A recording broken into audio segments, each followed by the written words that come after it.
Jackie. Hi. Hey, Hi. Jackie. One name, that's all you need. Yeah, I know. It sounds like very vain, and it is. Yeah. No, yeah, it is. no. Just like, You are honoring the wonderfulness that is inside you. Yeah, so, thank you. Yeah. And I'm Novena. Yes, Just Novena. one name, that's all you need. I know, yeah. Jackie, Yeah. you killed it on stage. Thank you. The whole band, I can tell that you guys like perform together a lot because you're so Yeah. tight and there's just a cohesiveness there. That's it. That's a really cool thing to hear. Yeah, we have me, the guitarist, and the drummer have played together for like 8 years. The band has changed and morphed over the years. Yeah. And Aaron, the bassist, is a new guy, and we absolutely love him. He's been keeping us like laughing this whole tour. I love that. Yeah, it's good to have a funny guy on tour just to like lift the spirits when you're like, oh, I'm so dead. 100%. Right now. Yeah, he's the best. And he that plays is so good. needed. Yeah. Love that. And before we get into more chat, I do want to mention that we're doing another giveaway. We love doing giveaways here on School Night on the virtual side. So Jackie has some really sick merch, which hopefully you can see a visual of right now. And we're going to be giving that away. All you got to do in the chat is type !ticket to enter the giveaway. It's a vinyl copy of Hey Angel. So that could be yours. We're going to give it away to 2 winners at random, along with a t-shirt. Yeah, we Pretty are. good, right? It's very good. I'm seeing some friends' names here. Amazing. Lisa Boom. Yes. And we Yes. are giving away. Yes. Please take I our love merch. We love Toronto to James. You're from Toronto, We're right? from Is that Toronto. your friend, do you think? Yeah. I think these are some friends here. Yeah. Yes. Mike said the show was so good. I Yeah, cannot love you, agree Mikey boy, more. yeah. Yes. Yes, vinyl. Vinyl's sick. You want that vinyl. So put !ticket to get the Jackie vinyl. Yes, please do. We just released that EP. It was called Hey Angel. We released it at the end of January. So most of what the set was tonight was that EP, which we're very proud of. And, we're already in the studio writing and working on new things. But, yeah, it took a lot. It was like it's a lot to make a record and a lot to get it out. And It is, yeah. I guess when the pandemic started, it was like you couldn't do anything but make music. So that was a bit of a blessing, I suppose. Silver lining, as they say. Yeah, the silver lining, yes, exactly. So yeah, it was good to get that out in January, so it's available. We hope people check it out and listen to it. But, you got to check it out. If you're new here and you're just being introduced to Jackie, make sure you listen to Hey Angel, the EP. Yeah. And you guys were just doing the South by Southwest thing, right, in Austin. How was that? That was so much fun. That was our first time going to South by. I think my first time in Austin, oddly enough, because I've done a bit of touring in the States. But it was fun. It was super fun. It was like a lot of pals that we knew were there, a lot of really good music. Nice. I think next year we got to get our shit together. We tried to see a bunch of cool bands and did not get in at all because you gotta go. Yeah, it's hard. You gotta go early, and we're like those cool kids that are just like, well, just show up and it's gonna be fine. It's different. Yeah, we're not there. so cool in South by. Yeah. Austin during South by is like a whole other animal. It is a whole other animal. Yeah. But we did catch a lot of cool music and saw a lot of great pals, and our set was super fun. People down there are amazing. Nice. And I definitely want to go back. South by or no South by, it was really fun. Yeah, I mean Austin is fun anytime. Yeah. So, yeah. Do you go? You've been? I've been in bands and performed in Austin, and it was always super fun. Like, Yeah. people are ready to hear music. They are, You know, yeah. It's a music town. It is a music town. Yeah. I want to. Do we have any AMAs? Because I want to make sure we get to those. Yeah, we did. So cool. So there's folks they just ask questions because they want to know more about Jackie. Okay. And so Toronto James, which I guess you said it, maybe your friend said, Oh. "Hey Jackie, did Mark lose a bet for the head shave?" Yeah. LOL, great show, thanks. It's a great question. He did not. He woke up one day and hated his hair, and he was like, "I'm gonna shave my head today." And we convinced him to do it. And then we got a barber appointment, and he's sitting in the chair, and I can see as they're clipping it, the fear in his eyes, his whole What did I do? yeah. He literally was like, "I was so into this, and now I'm like." A lot of his identity is in that curly hair. He used to have curls. Yeah. So I think he spent the whole day just kind of not knowing who he was for a day without his curls, but. We all love it. So let me know if you like it, because I think he looks handsome. Yeah. I think he looks a little more distinguished, a little older, but in a good way. That's what I think. Yeah. But no, totally his a decision. seasoned gentleman. Yeah. Okay. You tell him that, and he'll feel really good about I'm going to himself. tell him. Yeah. Put in the chat that he's a seasoned gentleman. Seasoned gentleman. She said so, not me this time. Yeah. And you know what? If you're thinking about cutting off your hair, I gotta say it is a liberating Yes. experience, because then you realize who you are with or without your hair. The hair. You know? That's You You got to do it at least one time It's if a you're heavy thinking about thing. it. Yeah. You did not take it lightly. Are you next?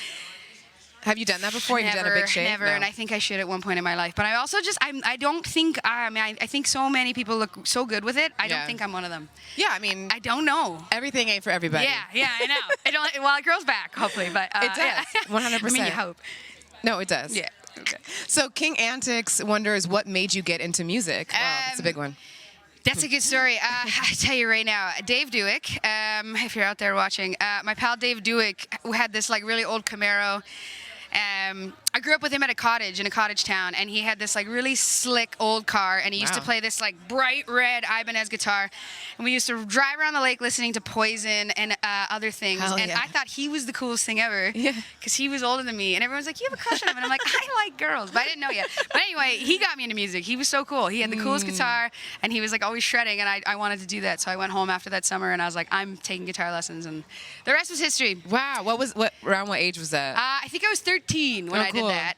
And then I wound up teaching guitar and then playing in bands, and a lot of bands to get to this point. But there was always somebody that encouraged me along the way. Like, it's a hard business, but you know, if you work really hard and you kind of have some kind of talent, like hopefully people kind of come and breathe life into your project or your career at some point when you really need it. And it's just kept me going, and I got the greatest band in the world, so that helps. Yeah, totally. Yeah, you guys are killing it, by the way. And we were told that you actually used to hate playing acoustic guitar. Oh, yeah. Until you found one that was like really good to your taste. What's that all about? The only thing that I guess makes it really interesting, because I used to, me and Mark, the guitar player, I used to like, he's put up with me. It's a pretty bad. I get so There's frustrated. Some deep stories in there. Oh, yeah. Because we go back like 20 years. Some sibling type energy. Yes, absolutely. Yeah, big time, yeah. Anytime we'd agree to do an acoustic thing, we'd be like all excited about it, and then I'd start playing acoustic, and I just hated it. And I'd get in this really bad mood right away. Why did I agree to do this? Yeah, totally. And I was like, oh, this sounds like shit. I hate this. It's like, I'm not an acoustic player.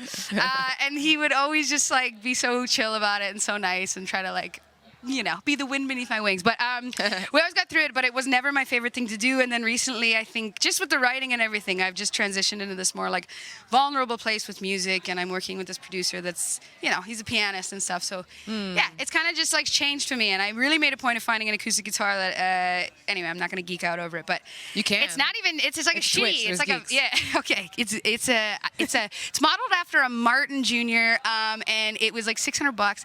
Got it from Paul's Boutique in Toronto. Oh, cool. And it sounds great, and I absolutely love playing it. It's like my new favorite thing to do. So. Right. Oh my God! Look at that.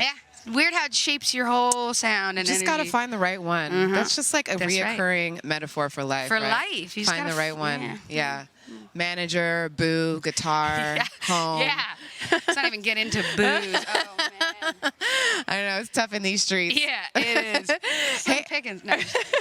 There's a couple of giveaway winners, which is always exciting to talk about. It's already happening. Oh, amazing. So yeah, Mitch Izzles. You won a vinyl and a T-shirt.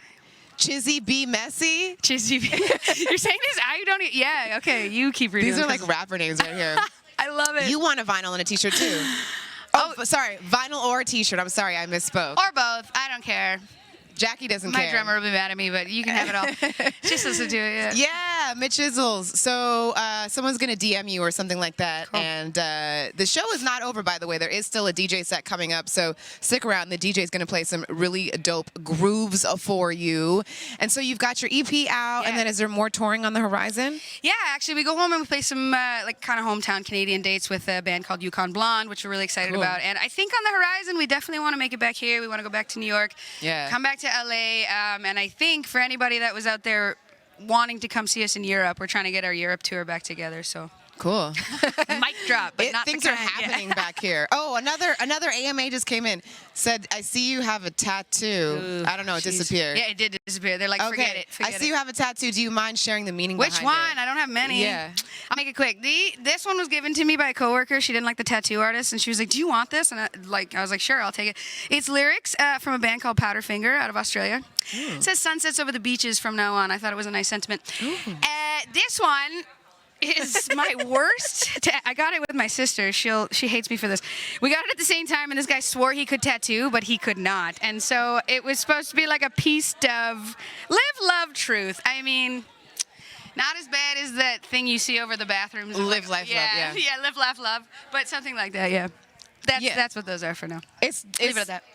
It's nice. I like doves. Yeah, people always comment on this one and say they like it, but I think it's so shitty. But that kind of is what makes me love it.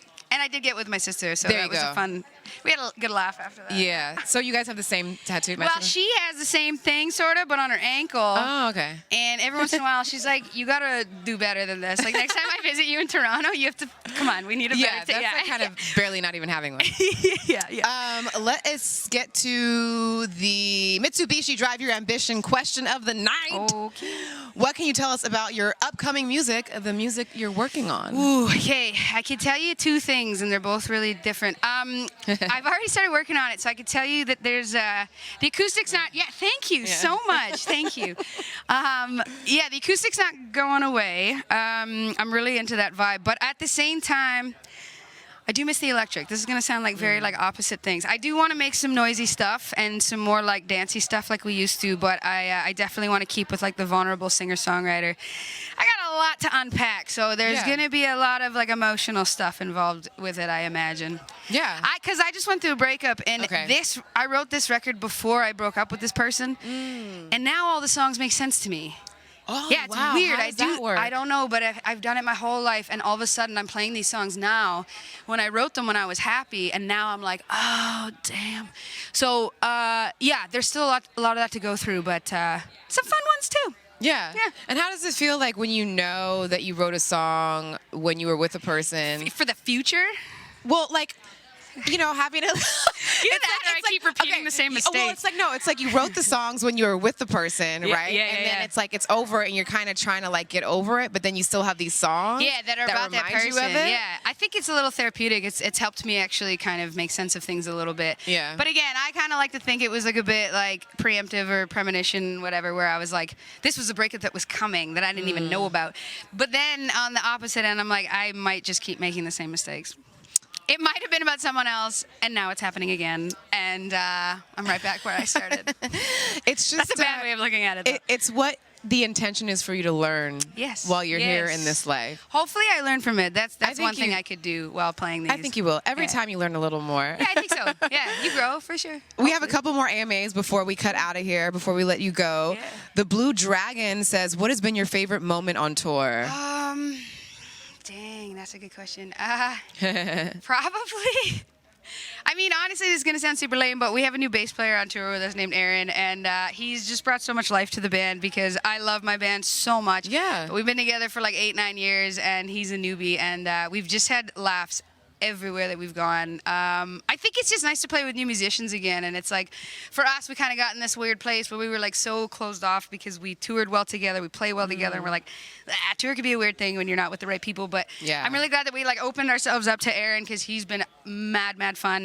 But yeah, I think that, and now I'm trying to find a funny story. You know what? I'll just leave it at that. No, I'll leave it at that. Well, okay. No, I'm going to leave it at that. I'm going to leave it at that. Are you sure? Yeah, Is that your final answer? Yeah, okay. That's my final answer. Yeah, for sure. The Hextron is wondering if you could play any venue in LA, which would it be, and who would you want to open? I mean, I'm kind of a grunge person, even though I play acoustic music now, but the Viper wear Room. a pink suit. Yeah. I would like to play the Viper Room. Hell Is that yeah. even a thing still? Yeah, absolutely. Okay, yeah, because like most of the people that it's super iconic. And I know it's grungy and it's kind of a hole in the wall, but I would love to play the Viper Room and pack the shit out of that place. And easy peasy. Yeah, and I don't know. I mean, I have a lot of favorite artists, but I would have to say Foo Fighters. I've always wanted to meet Dave Grohl. Oh, cool. I got a lot of other people that I listen to these days, but I know he's kind of an old dog, but that guy seems like so much fun. And he's like super dedicated, wicked guy. Was a big fan back in the day. So yeah, I probably want to open up for Dave Grohl. Amazing. Yeah. I love that. Jackie, it's been so much fun hanging out with you and watching you perform. Give me a hug. Yeah, that's what I was going for.